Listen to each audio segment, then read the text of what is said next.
مداخلة من جهة السيدات. السلام عليكم.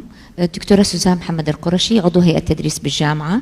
سؤالي: كيف يمكن لنا عرض تاريخ المملكة العريق الذي رسم ملامحه الملك المؤسس عبد العزيز آل سعود رحمه الله بأسلوب عرض شيق يتناسب مع معطيات العصر الحديث الذي يتسم بتقدم التكنولوجيا وتسارع التقنية الحديثة؟ شكرا. تسأل سيدي كيف يمكن لنا أن نعرض تاريخ تسأل سيدي كيف يمكن لنا أن نعرض تاريخ المملكة بأسلوب شيق وحديث يتناسب مع تكنولوجيا العصر،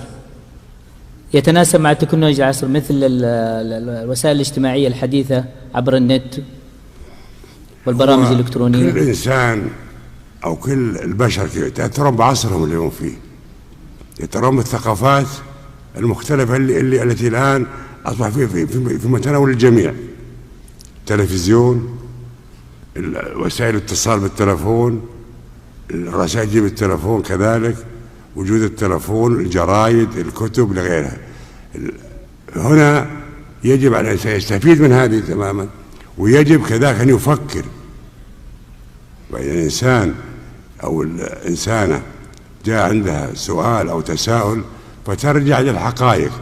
نحن الآن في عالم أصبح مشترك في كل أموره، ولذلك يجب أن لا نخجل من السؤال ونقول كما قلت قبل: واسأل به خبيرا. شكرا.